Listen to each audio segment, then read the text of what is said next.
Right, let's kick off this deep dive and dive into chatbots. Sounds good. But not just any chatbot stuff. We're going way deeper than that. Okay. This is all about like how we actually measure if people like using these things. Yeah. You know? Like, are they actually enjoying the experience? Because you sent over this research Right. on a usability scale, Yeah. like specifically designed just for chatbots. Yeah. And honestly, I got to say, some of this stuff is like pretty mind-blowing. Oh, yeah. Chatbots are definitely like changing the whole game when it comes to how we use technology. Like instead of clicking around, we're now having full-on conversations with our devices. Yeah, it really is like a shift from point and click to just talking. Exactly. But like, talking is one thing. But measuring how good those conversations are, that's where things get a little tricky. Absolutely. Think about those old school website usability tests, right? It's all about how easy it is to find a button or fill out a form. Right. But with chatbots, we need to think about stuff like how natural the conversation feels. Does the chatbot actually understand what you're asking? Yeah, it's a high bar, right? Like, Yeah, can the chatbot follow a conversation as well your best friend can? exactly. And to make things even more complicated, chatbots are doing some pretty heavy lifting these days, especially when it comes to customer service. Yeah, for sure. So we're talking about customer relationship management, or CRM for short. Right, those chatbots that like pop up on websites and they're like, hey, can I help you find anything? Or like, troubleshoot your issue. Exactly. But honestly, sometimes they're more frustrating than helpful. Like I've definitely abandoned a few online shopping carts because the chatbot was just like not getting it. Oh, we've all been there. A bad chatbot can totally like ruin the experience. Oh, yeah. And for companies, that can mean losing customers, which is why measuring chatbot usability is so crucial. For sure. It makes a huge difference. Yeah. So that brings us to like the start of the show, Okay. the chatbot usability scale, or like BUS11, as the cool kids call it. BUS11, I like it. So what exactly does this scale measure? Is it like a chatbot report card or something? Yeah, that's a great analogy. Actually, the BUS11 is specifically designed to evaluate a chatbot's performance, just like a report card. It breaks it down into 5 key factors. Okay, I'm ready. Let's hear it. All right, so we've got accessibility, Okay. functionality, conversation, privacy, and responsiveness. Wow, that's a lot to unpack. Yeah. So let's take it one step at a time. What does accessibility even mean when we're talking about a chatbot? So imagine you're trying to find a chatbot on a website, Okay, and it's hidden away like some secret treasure. That's bad accessibility. makes sense. A good chatbot experience starts with being easy to find and use. It's right there, ready to chat without making you like hunt for it. Right, so if it takes me like 5 minutes just to find the chatbot, Yeah. it's probably going to get a big fat F on the accessibility portion of its report card. Exactly. What about functionality? Is that just like, can the chatbot actually like do its job? That's exactly it. Functionality is all about whether the chatbot can actually accomplish what it's supposed to. So, can it answer your questions accurately? Can it guide you through a process effectively? And does it leave you feeling like, okay, the chatbot actually helped me with something? Yeah, because if I ask a chatbot for my account balance and it tells me a joke, Right. that's not very functional. Not at all. And then we have conversation. Okay. Now, this doesn't mean the chatbot needs to be like cracking jokes or writing poetry, Okay. but it does need to be a good communicator. So is it like, is the chatbot a smooth talker or a total conversational nightmare? You got it. It's about whether the flow of the conversation feels natural and easy to follow. Is the language clear and understandable? Can the chatbot remember what you've talked about and stay on top? Right, so no more of those like endless chatbot loops where you're like going around in circles because it Well, just can't understand what you're saying. No more loops? Okay, so we've talked about accessibility, functionality, conversation. Now let's talk about privacy, which is a hot topic these days. Right. So how does the BUS11 tackle that tricky subject? Yeah, privacy is a huge deal, especially with chatbots. We're often sharing a lot of personal information with these things. The BUS11 looks at how transparent the chatbot is about how it's handling your data. Does it tell you what information it's collecting, why it's collecting it, and does it make you feel comfortable sharing that information? Because nobody wants to feel like the chatbot is spying on them or selling their data to like the highest bidder. Exactly. It's got to be upfront about what it's doing. So last but not least, we have responsiveness. And this one seems pretty self-explanatory, right? It does, yeah. Yeah. We all know the frustration of waiting forever for a response, whether it's from a person or a machine. Oh. So a good chatbot should be quick on its feet, responding to your inputs without making you feel like you're talking to a brick wall. Right, because nobody likes to be left hanging. Okay, so we've got our 5 factors. Accessibility, functionality, conversation, privacy, responsiveness. That's it. But wait, there's more? This research also dives into this whole psychometrics versus designometrics debate. Yes. And I'll be honest, those words sound a little intimidating at first. They do sound a bit like something you'd hear in a science fiction movie. Right. But they're actually pretty straightforward. So psychometrics is all about looking at how people respond to the scale. Are some people just naturally tougher critics when it comes to chatbots? Yeah, like maybe they're just like already skeptical of AI in general, or they just have really high standards for what a good conversation should be like. Exactly. And then you have designometrics, which focuses on actually ranking the chatbots themselves. Okay. So figuring out which designs are actually the best at delivering a good user experience. So it's like it's a chatbot beauty contest, but instead of judging looks, we're judging usability. I like that. And what's really cool about this research is that they apply both of these approaches to the BUS11. Oh, wow. So we get insights from 2 totally different angles. That's really cool. But I think it's important to just remind ourselves and our listeners why this all even matters in the first place. Why should we be so invested in this BUS11 and all these different ways of evaluating it? Well, you see, these CRM chatbots, the ones we keep talking about, Yeah. they're everywhere these days. Yeah. Companies use them for everything, like answering basic questions to guiding users through really complex It's processes. true. They're everywhere. Yeah, if you need help on a website, chances are you're going to run into a chatbot. It's like the first line of defense in customer service now. Exactly. And if that experience is bad, it reflects poorly on the whole company. Oh, yeah, for sure. Customers might get frustrated, they lose trust, and they might even take their business elsewhere. Yeah, a bad chatbot can totally make or break a customer's experience. It can. And that's why having a reliable tool like the BUS11 to measure and improve those experiences is so valuable. Mm. I mean, it's all about making sure that those chatbot conversations are smooth and efficient and enjoyable, which ultimately benefits both companies and customers. Right, exactly. It's a win-win. Okay, so we know that the BUS11 helps us figure out what makes a good chatbot. Right. But what did the researchers actually discover when they applied all these fancy psychometric and designometric approaches to the scale? What were the big aha moments? Well, they had this massive data set Okay. with over 3,000 responses Wow. from people who had interacted with 44 different chatbots. 44. That's a lot of chatbots. It is. And when they crunched all that data, some really interesting patterns started to emerge. Like what? Well, remember those 5 factors we talked about? Yeah, accessibility, functionality, the whole gang. The whole game. Well, they found that the conversation and functionality factors were so closely related that they might actually be measuring the same underlying concept. So maybe it's hard to separate whether a chatbot is a smooth talker from whether it can actually get stuff done. They go hand in hand. That's what the research suggests. And they also made another interesting discovery about the privacy factor. It seems like privacy might be a different kind of factor altogether. Oh, how so? Well, think about it.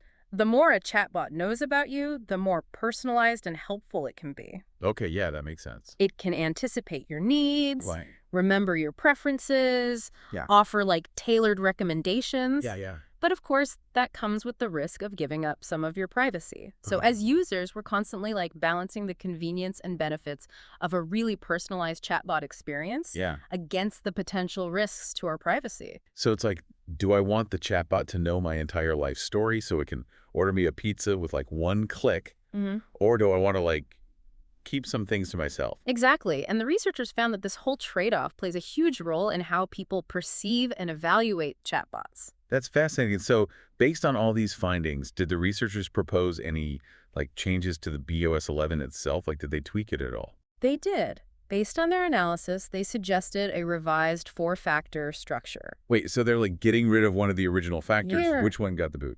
So they decided to merge conversation and functionality into a brand new factor called functional interactive conversation. So it's they're acknowledging that those 2 things are just so closely related that it makes sense to kind of combine them into one super factor. Exactly. So the new structure includes accessibility, functional interactive conversation, privacy, and responsiveness. Okay, 4 factors instead of 5. 4 factors. It's nice and streamlined. I like it.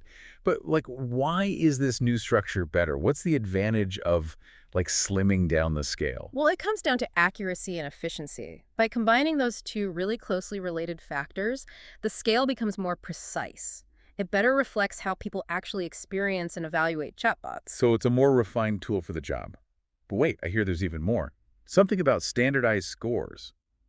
Tell me, what are those and why should I care? Standardized scores are kind of like a secret weapon for chatbot designers. So imagine you've created this brand new chatbot, Okay. and you want to know how it measures up against the competition. Oh, yeah. Like, how does my chatbot stack up against all the other chatbots out there? Exactly. Well, standardized scores provide a way to benchmark chatbot performance based on their BUS11 scores. So it's like a chatbot ranking system. Yeah. But instead of popularity, we're ranking usability? You got it.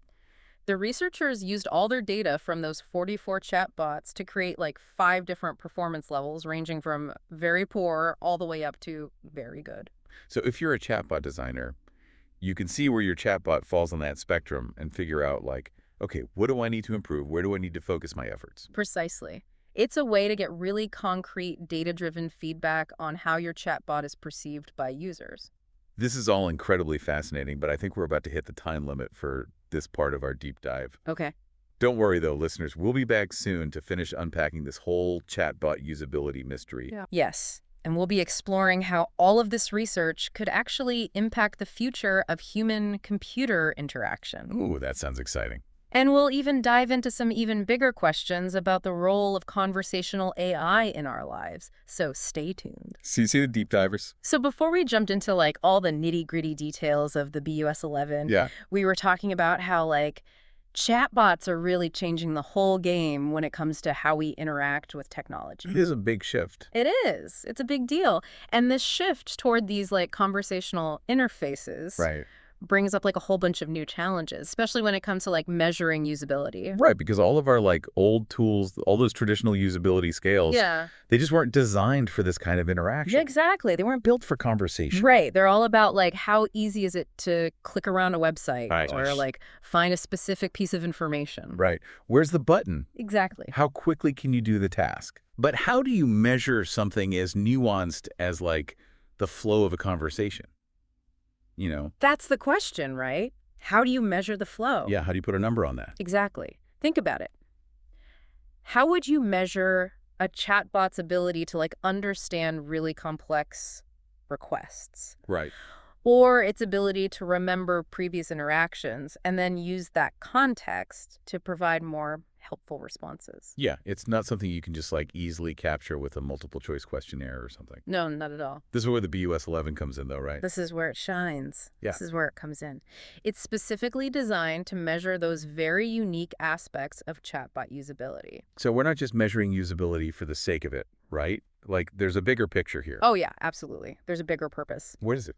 This research is ultimately about improving the way humans and AI interact. Okay, I like that. It's about making those interactions like smooth, efficient, and enjoyable for both sides. So it's not just about making chatbots less annoying to use.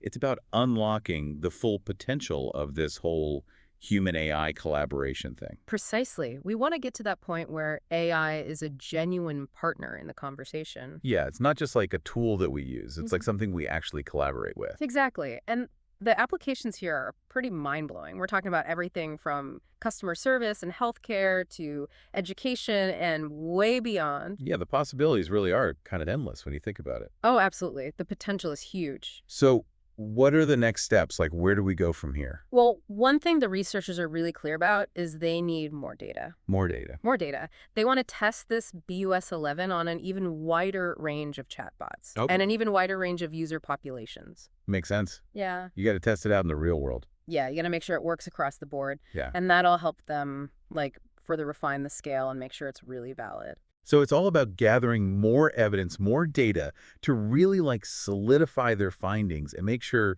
the BUS11 is like the gold standard for measuring chatbot usability. Exactly. It's all about validation.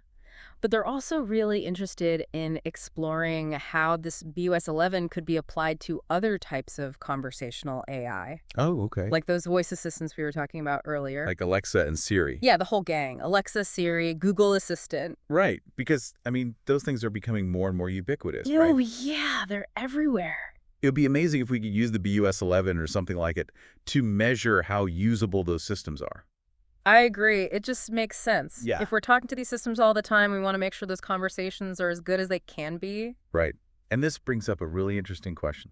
Like, how generalizable are these usability scales? That's the million-dollar question, isn't it? Yeah, can we have like a single scale that captures what makes any conversational experience good? Right? Or do we need like very specific scales for each different type of AI that we interact with? It's a big question. It's a big question. And it's one that researchers are actively trying to answer. I feel like we're just at the beginning of this whole conversational AI usability journey. Yeah. You know, Oh, we're just scratching the surface. There's so much more to explore and discover. it's like we've stumbled upon this whole new frontier of human-computer interaction. Exactly. And we're just starting to map it all out. So exciting. It is exciting, but I think for now, we need to bring this part of our deep dive to a close. Okay, sounds good. We've covered a lot of ground. Yeah. But don't worry, we're not done yet. In the final part of our deep dive, we're going to zoom out and really look at the big picture. Love it. I'm ready. We'll tackle those big questions about the future of human-AI interaction, and we'll leave you with some thought-provoking ideas to ponder. Ooh, can't wait. Until then, Until then. welcome back to the final part of our deep dive. You know, we've been talking about this chatbot usability scale, like all the ins and outs of it. We've been through a lot, haven't we? The BUS11, it's got a lot going on. It does. Yeah. Yeah. We talked about like how it was developed, the whole structure of it. Yeah. We even got into that whole psychometrics versus designometrics thing. Right. All those metrics. It can get a little head spinning. It can. But now I think it's time to like zoom out a bit, you know? Okay. Look at the bigger picture.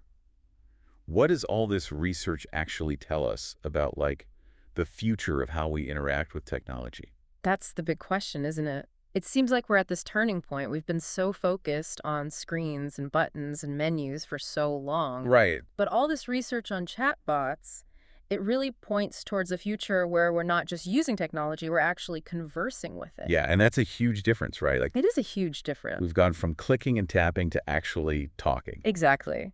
And that has big implications for like how we design things, how we evaluate them, even how we think about technology in general. Right, because it's almost like we're entering this whole new era of communication I think we are. where the line between like human to human and human to machine interaction is getting blurrier and blurrier all the time. I agree.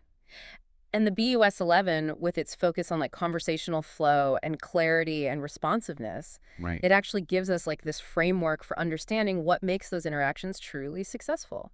So it's not just about making chatbots less annoying. Mhm. It's about laying the foundation for a future where we can seamlessly communicate with AI. Exactly. And maybe even collaborate with AI, work together. Yeah, and that's pretty mind-blowing when you think about it. It is. It's pretty amazing. It raises a question, though, in my mind. Like, if we can use the BUS11 to measure how usable chatbots are, could we adapt it for other kinds of conversational AI? That's a great question. Like, what about those voice assistants, like Alexa and Siri and all that? Absolutely, I think we could. Because, I mean, I use those things all the time. I do too. Like, Alexa, play my workout playlist, or like, Siri, set a timer for 20 minutes, Right. you know? It would be incredible if we could use the BUS11 or something like it to make sure that those voice assistants are as user-friendly as possible. Yeah, because the principles of a good conversation are the same, whether you're talking to a person, a chatbot, or a voice assistant. Yeah, that's true. You need clarity. You need responsiveness. You need to feel like you're being understood. Exactly. So maybe this research could be like a springboard for developing even broader usability scales. It could be used for like all different kinds of conversational AI. I think that's a really great idea. And that's what makes this research so exciting.